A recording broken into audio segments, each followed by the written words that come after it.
Thank you, Shahid. Shahid and I have been friends for a long time, for about 27 years maybe.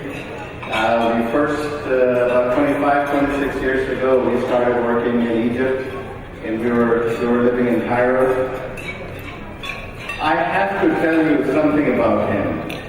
I just can't not do it.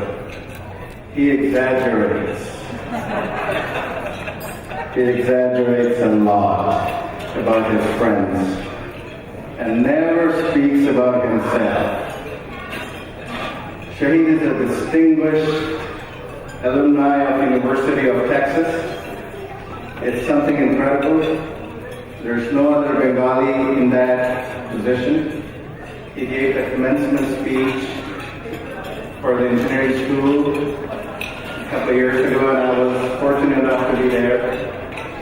So ladies and gentlemen, can we have a round of applause for Shahidullah, please?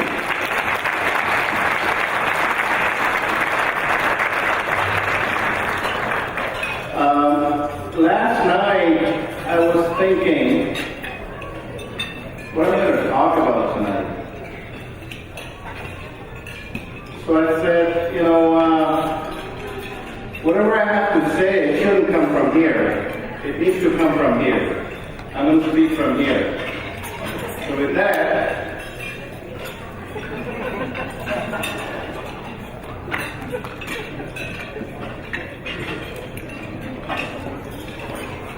I'm going to bore you for a little bit, but trust me, there's a reason for this. In America, we celebrate 4th of July as our Independence Day. On this day, in 1776, Congress adopted the Declaration of Independence. To this day, this masterfully crafted document has nourished generations of new immigrants, including ourselves in this room. How can one not be impressed by one of the most novel thoughts of all time? We hold these truths to be self-evident, that all men are created equal, that they're endowed by their Creator with certain unalienable rights, that among these are life, liberty, and pursuit of happiness. But we're also fortunate at the same time. We have an incredible group of volunteers in the Bangladesh Association. And guess what? Shah, you are our Alexander Hamilton.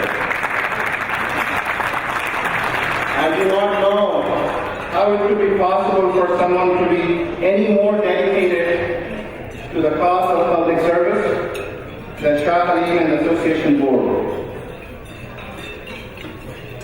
They do not get paid. The many individuals that have worked so hard for this event tonight will not get a penny for their relentless efforts. This is volunteerism at its finest that I have had the good fortune to associate with in my lifetime. Bangladesh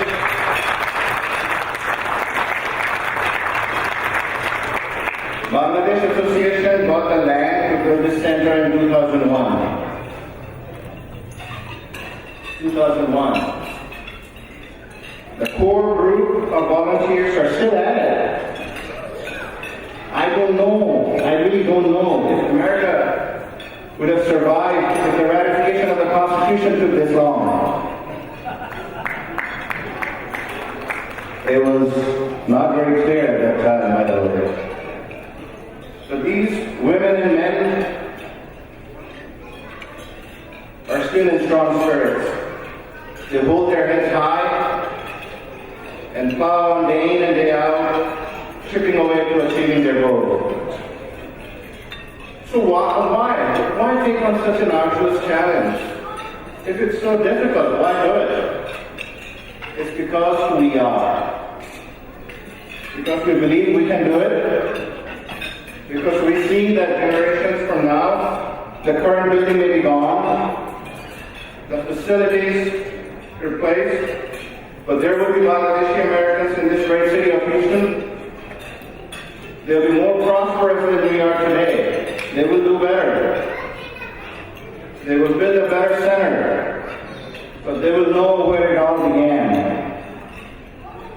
This center will be a showcase for Bengali culture in North America. We've got to do that, guys. They'll foster, actively support, and provide the venue for performing arts, education, sports, ceremonial events, weddings. It will entice promising Bangladeshi Americans with exceptional talent and skills to relocate to Houston. We'll give New York and Los Angeles one for their money. So how did we get here? Certainly not without the support of the donors. And my predecessors have said that. Today is my distinct privilege to honor and mention the name of the top 3 donors for the Bangladesh American Center. They're in order of their contribution. Sorry, I'm an engineer, so I have to be very precise. Sandra and Amadou Sayed.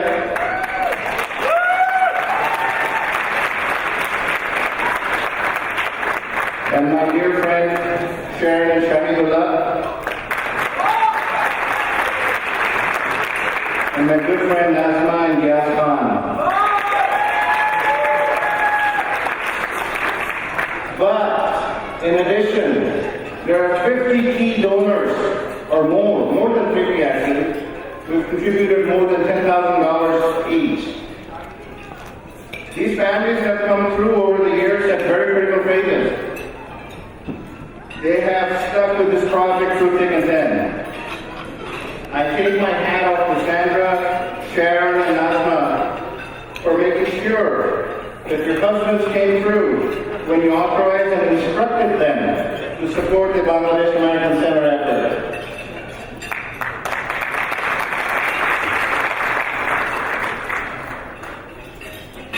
Before I finish, I would like to take a couple of minutes to confront an issue head-on that's caused great concern in our time. The shocking events in Paris at Charlie Hebdo has rattled us all.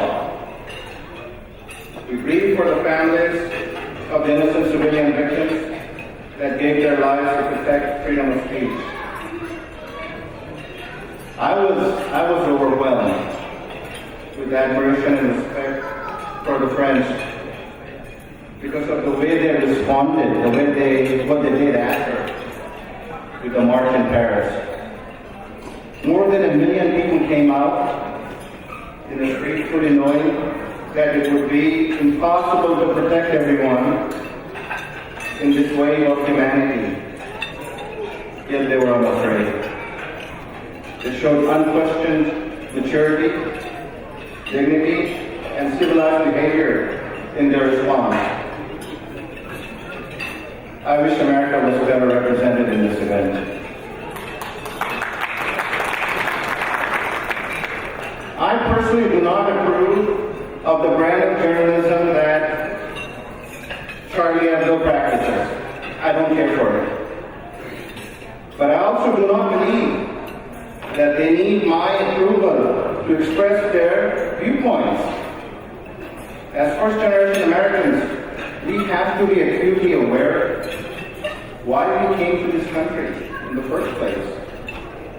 We can choose, think, and act in ways that our parents could not do in our own country. And we came from various places. Who can understand that better than us?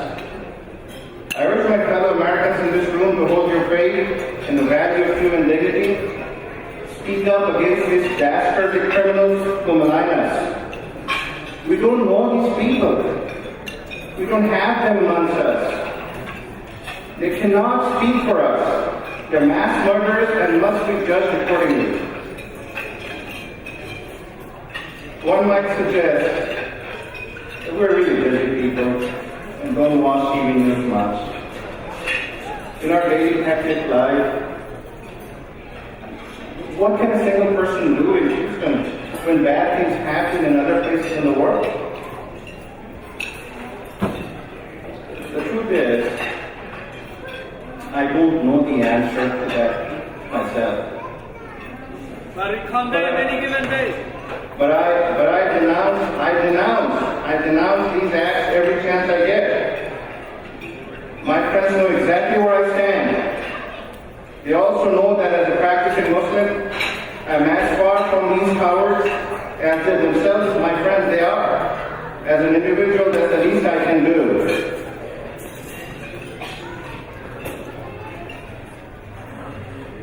I'd like to end in a more multicultural theme.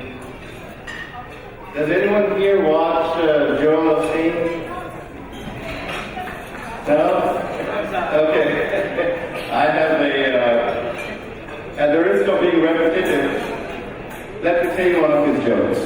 I won't go into the sermon, okay? I'll spare you that. I don't want that to be in the middle of the dinner. So burglar breaks into a big mansion, just like Sandra's house in Memorial. As he picks up the expensive stereo, he hears a shrill voice. Jesus is watching! Jesus is watching! He stops at his tracks and turns towards the voice. He sees the parrot that yelled at him. It was a parrot. He's amused and asks the parrot, "Are you Jesus?" The parrot responds, "No, I'm Moses." The burglar laughs and mutters, "What kind of people would name a parrot Moses?" The parrot responds, "The same kind of people that would name a 150-pound Rottweiler Jesus." Thank you.